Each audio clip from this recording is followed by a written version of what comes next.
only local news station with nonstop news.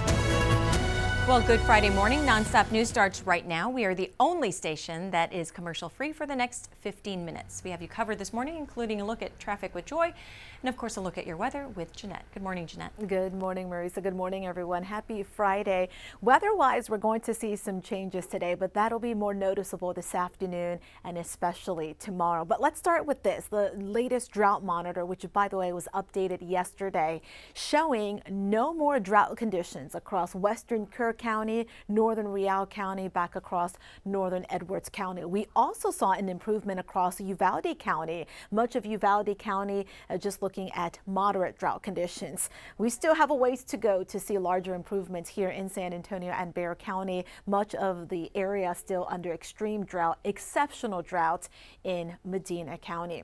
Rain chances, we are looking at a chance for rain. Not so much today, except for the eastern zone today, but tomorrow we have a better chance of seeing some showers coming into San Antonio. 30% rain chance tomorrow. That's in the afternoon. Slight rain chance Sunday. Early to middle part of next week it looks dry, but we could see those rain chances coming back late next week. We'll take a closer look at your zone, not just for the rest of today, but this weekend. Your full forecast coming up in under 10 minutes. All right, traffic, it's been busy. We have a couple things going on. It all just comes down to construction like it always does, right? So most of that has now cleared from overnight, but we've got two spots where you're still going to see it, and that's going to be in the downtown area, in the northbound lanes of I-35 as you're approaching South Alamo Street. Got a 5-minute delay behind that. And then also as you're heading into the downtown area, southbound on I-10. Southbound, or technically it would be eastbound if we're going to be correct there. The upper level, that's between Woodlawn Avenue and Culebra. Also about a 5-minute delay behind that one as well. Rest of San Antonio, as we zoom out here, you can kind of see that it's getting a little bit busier, but mostly clear everywhere else. We'll continue to check in on this right here with your on-time traffic. Thank you, Joy. Happening today, San Antonio City Council is holding a special meeting all about Project Marvel. It's the multi-billion-dollar plan to give our downtown a major glow-up.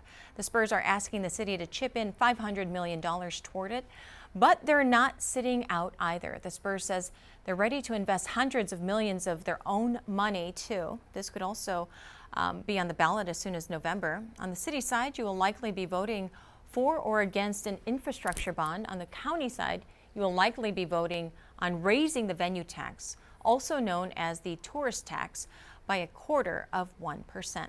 Right now on our website, we're asking you what you think the city should pay for on the $500 million for the new Spurs Arena.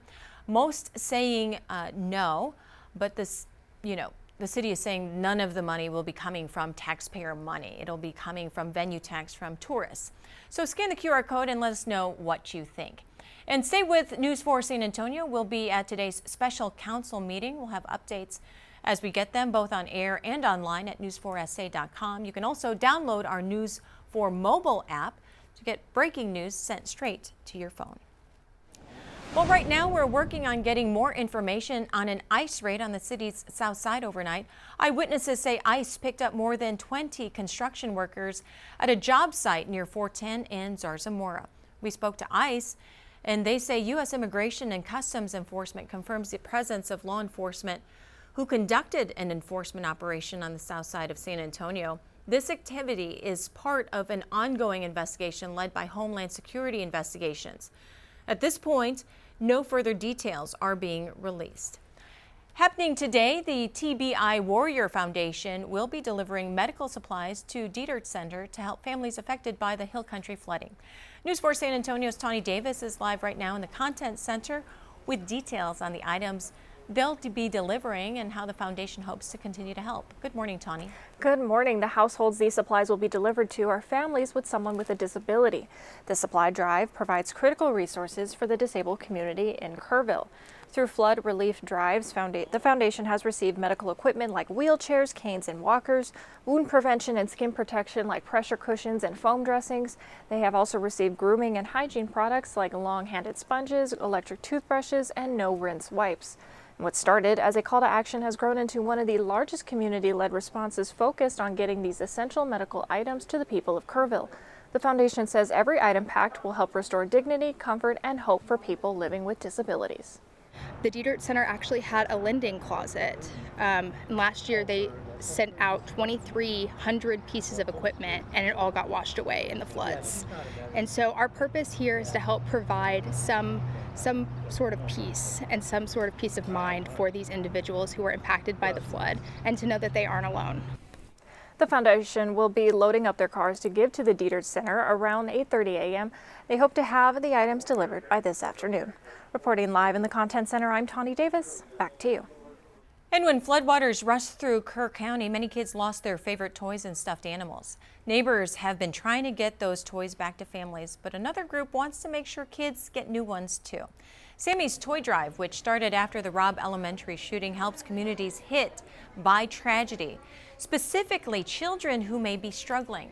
They step in after other volunteers move on, so families donated to don't feel forgotten. So I'm hoping that this gives them a sense of normalcy and just a space to start in their healing process. Just stepping in to tell them, we hear you, we're here for you.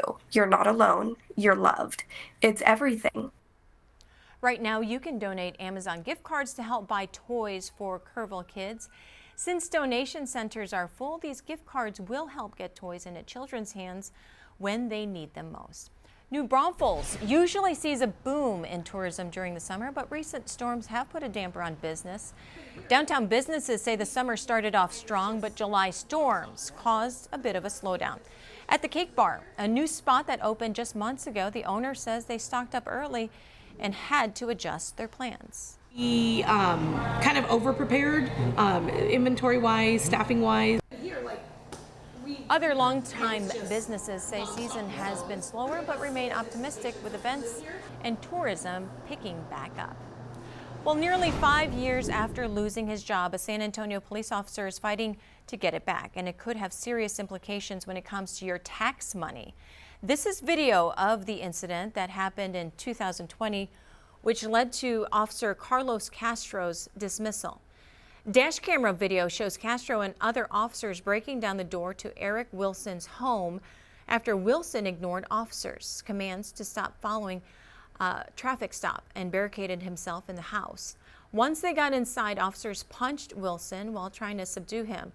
Castro says he smelled marijuana coming from Wilson's car, and that's why he and his partner forced their way into the home. San Antonio Police Chief William McManus disagreeing with that reasoning. Exigent circumstances exist if there is evidence to be destroyed or someone is in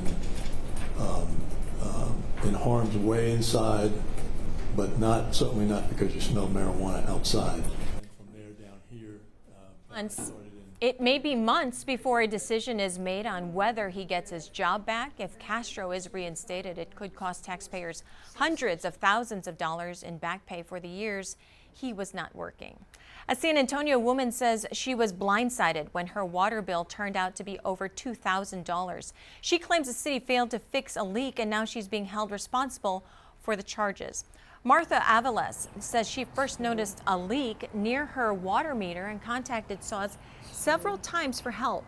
But she says instead of fixing the issue, they installed a new meter, which only made things worse. But then instead of fixing, they didn't fix nothing. Then they came and put the new meter and made another leak on this side. SAWS tells us they're not responsible because the leak is on the homeowner's property. But in the spirit of good stewardship, SAWS says they are willing to work with Avalos on the cost of the bill. Northeast ISD is hosting a job fair tomorrow. About 200 positions need to be filled within the district. News 4 San Antonio's Christina De Leon is live outside the Littleton Gym, where she brings us more information on this event. Good morning, Christina. Yeah, good morning, Marissa. Good morning, everyone. The job fair is going to be held right here at the Littleton Gym. It's going to be held tomorrow off Jones Smallsburger, right near Starcrest. Now, most of the jobs that need to be filled, those 200 positions, are teaching positions, but they've got a variety of other jobs as well. Those teaching jobs include special education along with math and science and bilingual educators as well. But again, they will take all grade levels as well. Again, this is tomorrow when the job fair is going to be held. Bus drivers are always needed, along with those in nutrition services, those cafeteria workers. Now, again, around 200 spots need to be filled, and the starting teaching salary, $57,500, but that can go up fast based on your education level or teaching assignment. Plus, the Northeast ISD is part of what's called a state-funded teacher incentive allotment program. That means they've designated teachers who can earn more based on a number of requirements. In fact, we talked to the head of recruitment and retention who works with NEISD, who tells us why this district is so desirable. Here's what she tells us. As you're bringing your experience forward, we're always supplementing that and keeping you on the cutting edge, and it's at no cost to you. So we bring that professional learning to you. Of course, you're certainly welcome to pursue learning outside of the classroom on your own, but we want to make sure that you have job embedded professional learning that keeps you prepared for what's next in education. Yeah, the job fair again is tomorrow from 9 to 11 a.m. Come dressed to impress. There's going to be hiring on the spot. They're going to take that resume. They're going to process you right here. They'll do a quick interview, and they want to make and fill those positions as quickly as they can. And the reason for that is because the first day of class within Northeast ISD is August 11th. So they want to get you through here. They want to fill those positions. Again, about 200 they need to fill. So tomorrow, 9 to 11, right here, Littleton Gym. Reporting live, I'm Christina De Leon. We will send it back to you. Now your certified most accurate 4-zone weather with meteorologist Jeannette Calle. And real quickly, I wanted to clarify a story that we ran about the San Antonio Marathon. So there has been marathons in San Antonio, but it was dubbed the Rock and Roll Marathon. So now it is going to be a City of San Antonio and San Antonio Sports Marathon. Oh. So that is why I keep saying the first San Antonio Marathon, just for clarification, because I know I've heard of the Rock and Roll Marathon. It was very popular. Yes. Here in San Antonio. But now it's just San Antonio Marathon. Yes. Okay, great. So if you're running in December, definitely better weather for running. Not now. A lot cooler, hopefully, by then. 100%. We are going to see some cooler temperatures tomorrow, but rain is in the forecast. We'll talk about it. Let's break it down. It's not going to be as hot today as yesterday, and I say that because yesterday we officially hit 100 degrees in San Antonio, but today with clouds that will be moving in from the east, highs will be closer to the upper 90s, which is normal. We are tracking that disturbance, that tropical disturbance in the Gulf. It's actually getting closer to the Texas coast. That's the weather maker, regardless of development, that will bring us a rain chance this weekend. But it's not going to be a washout this weekend, so keep that in mind if you have outdoor plans. Temperatures this morning, check them out. It feels quite refreshing outside, especially to the north and west. We're seeing low 70s in some spots. Hondo at 73, hello to 71. At the airport, it's 76, but we're seeing some of the valleys in the hill country dropping into the upper 60s. As we go through the day, it'll warm up some, closer to about 89, 90 degrees at noon. Mid this afternoon, mid 90s, and then late in the afternoon, increasing clouds, forecast high about 96 to 97 for San Antonio. In the eastern zone, upper 80s to low 90s, perhaps mid 90s in some spots. That's where temperatures will be the lowest because of the cloud cover and the higher rain chance. To the north and west, it'll be drier with more sun, hence why it's going to be hotter there. About 102 today in Del Rio. Clouds and radar mostly clear from San Antonio to the western hill country and the western zone, but we're starting to see that larger cloud deck that's building farther west across our far eastern zone county. Still no rain from that cloud cover here, but the rain is starting to pick up around the Houston area, Galveston as well. That tropical disturbance is getting closer to the upper Texas coast, heaviest downpours across the western Gulf. Now the National Hurricane Center is still giving this just a very low chance of tropical development, and it doesn't have very much time to develop. But as I mentioned, regardless of development, it's going to bring in that tropical moisture, and with that additional moisture, we'll see clouds increasing through the day from east to west. This afternoon, a shower or two in San Antonio, that after 3, 4 o'clock in the afternoon until about 7, 8 o'clock in the evening. But our far eastern zone counties have the better chance of picking up a few showers or a thunderstorm.